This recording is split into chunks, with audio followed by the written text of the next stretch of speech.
வாழ்க வையகம், வாழ்க வையகம், வாழ்க வளமுடன். குருவே துணை. அனைவருக்கும் இனிய காலை வணக்கம். மகாகவி பாரதியின் சுயசரிதை பார்த்து கொண்டிருக்கிறோம்.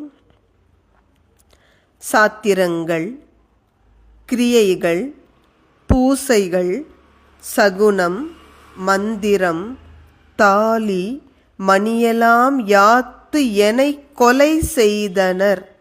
அல்லாது யாது தர்ம முறை எனல் காட்டிலர். தீத்திறன் கொள் அறிவற்ற பொய்ச் செயல் செய்து மற்ற அவை ஞான நெறி என்பர். மூத்தவர் வெறும் வேடத்தின் நிற்கும் கால் மூட பிள்ளை அறம் எவன் ஓர்வதே. பாரதிக்கு 12 வயதில் திருமணம். என்ன செய்கிறாங்க? எல்லா விதிமுறைப்படி, சாஸ்திர விதிமுறைகள், சடங்குகள், வழிபாடுகள், இன்னும் சகுனம் பார்ப்பது, மந்திர உச்சாடனம், மாங்கல்யம், மணியோசை போன்ற எல்லாவற்றையும் ஒன்றிணைத்து என்னை சாகடித்தார்கள் என்று பாரதி சொல்கிறார். ஒரு 12 வயசு பையனுக்கு எது சரி எது தப்புன்னு தெரியாத பொழுது பெரியவர்களை எதிர்த்து எதுவும் பேச முடியல. அவர்களானா என்ன பண்ணிட்டாங்க? என்னை கொன்னுட்டாங்கங்கிறார். ஏன்னா என்னுடைய ஆன்மா அழிந்து விட்டது, அதனுடைய சுதந்திரம் பறிபோனது.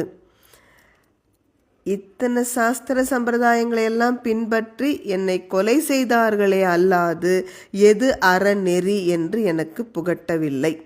அவங்க அதைத்தானே செய்திருக்கணும். நீ ஒரு இல்லற வாழ்வில் அடியெடுத்து வைக்கிறாய் என்றால் உனக்கு புதிதாக சில கடமைகள் வர இருக்கிறது, நீ அதை எப்படி செய்யணும், இதை சொல்லி கொடுக்கல.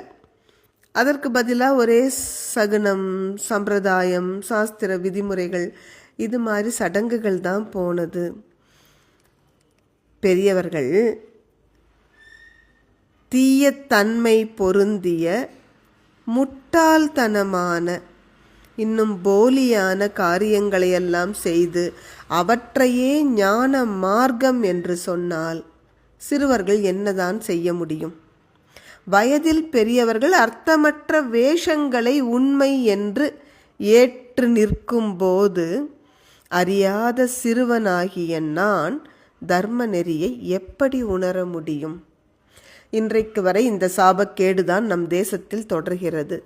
வழிகாட்ட வேண்டிய பெரியவர்கள் அறிவற்ற செயல்களையே தொடர்ந்து செய்து வரும் பொழுது அடுத்த தலைமுறை குழந்தைகள் அறிவின் பாதையிலோ அறத்தின் பாதையிலோ எப்படி நடக்க முடியும்?